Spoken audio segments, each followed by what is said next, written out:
Pergi.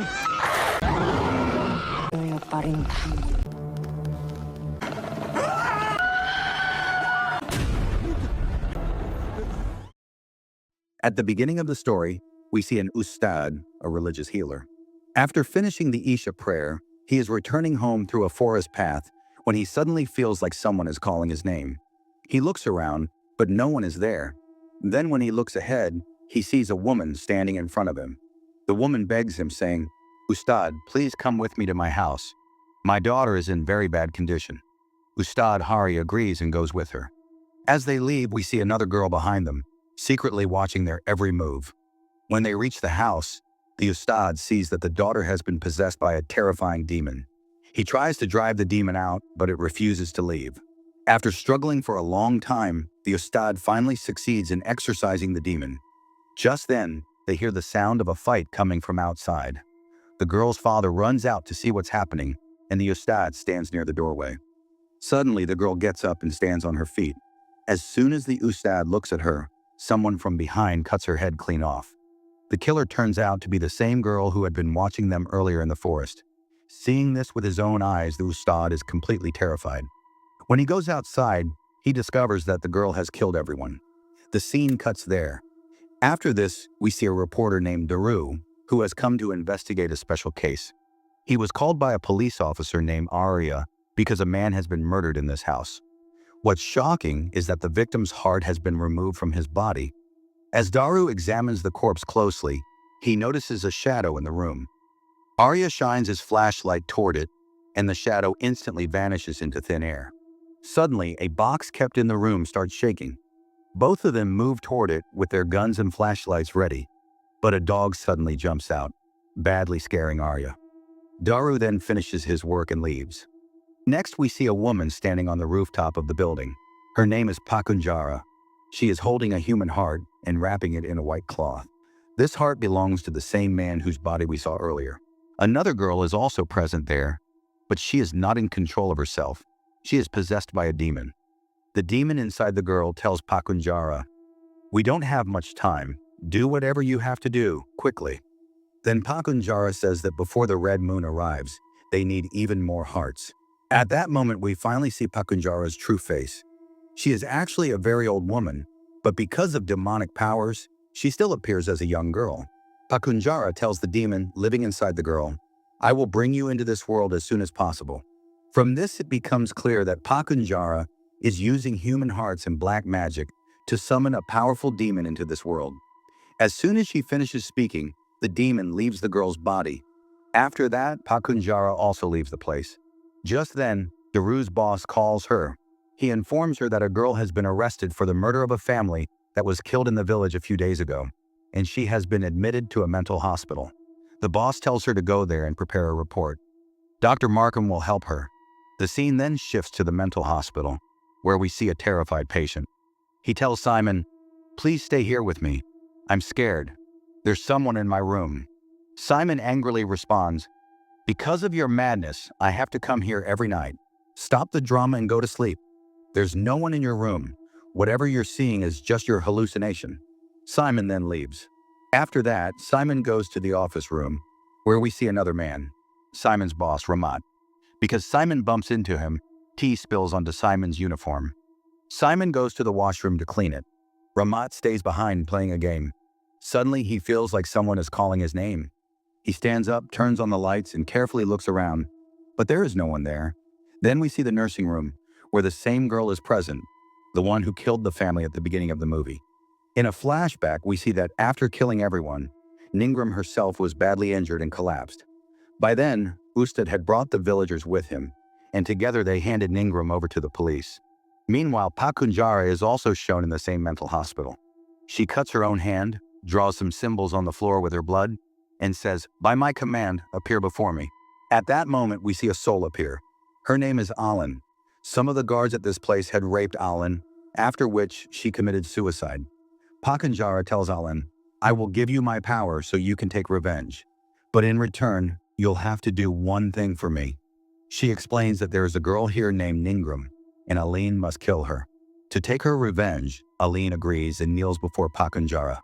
Pakanjara then makes Aline drink the blood from her hand.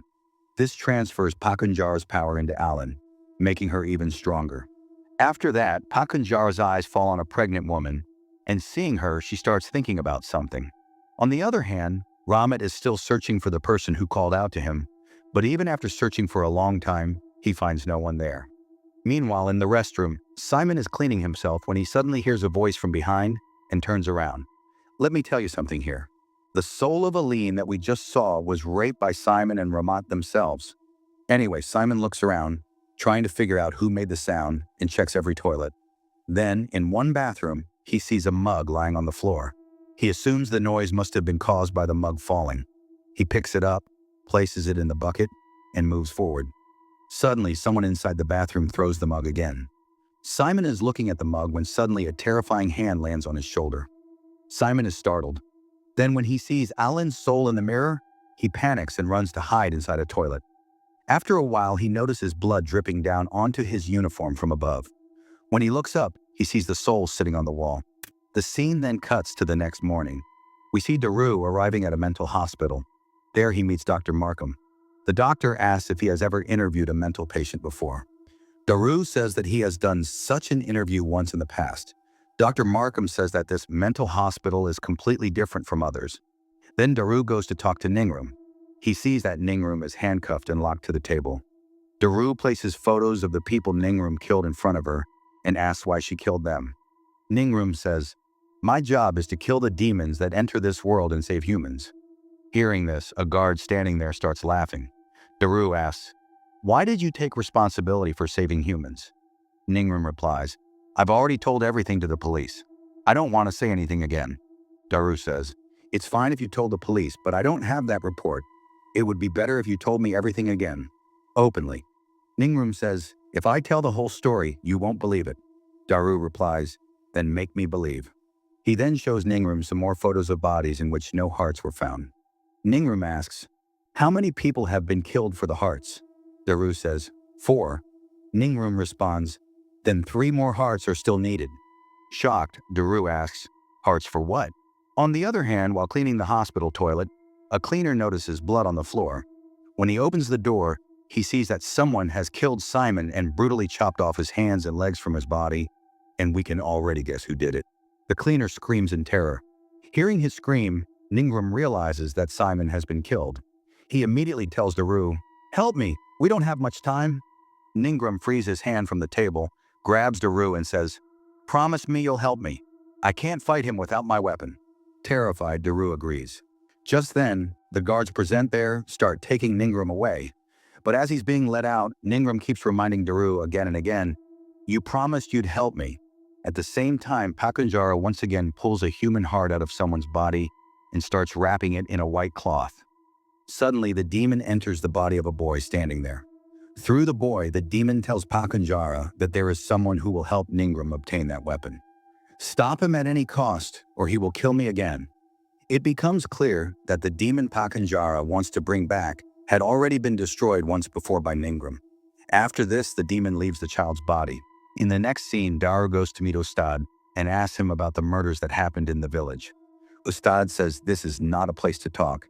He takes Daru to another location and tells him the whole truth. Ustad brings him to the very place where Ningrum had caused a massacre. He explains that on that day, a woman had called him and taken him to her house. There he was performing an exorcism on a little girl. Suddenly, Ningrum arrived and killed everyone. As Ustad was running for his life, he saw Ningrum fighting with the possessed girl's father. Finally, Ningrum attacked that man and cut off his head. During the fight, Ningrum also suffered a deep wound in her stomach. I was terrified and ran to bring the villagers there. But the most shocking thing was that when we went back to the place, there was no house there at all. That's when we saw Pakanjara, watching everything from a distance. She wrote something in blood on a bamboo pole and then left. On the other hand, Hari was trying to get out of the forest, but he noticed that no matter how much he walked, he kept coming back to the same spot. No matter what he did, he couldn't escape that place. Then suddenly, Pakanjara appeared and ripped Ustad's heart out of his body. What we had seen her writing in blood on the bamboo earlier was actually a magical trap meant to keep Hari from leaving the forest. Meanwhile, Daru was also unable to find a way out of the forest. That's when he saw a girl there. Daru asked her, "How do I get out of this forest? Show me the way." The girl pointed in a direction with her hand, but suddenly a strange-looking girl appeared in front of him. Her face was completely disfigured. She told him, "Run away from here, quickly." On the other side, we see Ningrum. She now decides to escape from there. To get out of the room, she crawls into the ventilation shaft. After moving forward a bit, she sees a guard trying to rape a girl. Ningrum immediately jumps down and starts attacking the guard. Hearing his screams, Ramat and another man arrive there. They capture Ningrum and lock her up again. In the next scene, we see Daru coming to meet Ningrum once more. He tells her everything that happened to him that day, honestly and in detail. That's when Ningrum reveals the real truth. She says, "I am a demon hunter, the demon that Pakanjara wants to bring back. I have already killed it once, but Pakanjara knows how to revive it, and that's exactly what she's doing now. For this, Pakanjara needs human hearts. She has already collected 5 hearts, and if I don't get my weapon back, I won't be able to stop Pakanjara no matter what. You will have to help me get that weapon back." There's one important thing to note here. The people whose hearts Pakanjara was removing were religious leaders from different faiths. That's why Pakanjara tried to trap Hari, which we saw at the beginning of the movie, but because of Ningrum, Hari survived that time. Meanwhile, Arya calls Daru and tells him that Hari's body has been found. Hearing this, Daru immediately leaves and goes to Arya. When Daru arrives, he sees that Hari's body has no heart inside it. At that moment, Daru realizes that everything Ningrum had said was true. At the mental hospital, we see the same guard who was about to rape that girl again. But this time, he comes face to face with Aline's soul. The guard tries to run away in fear.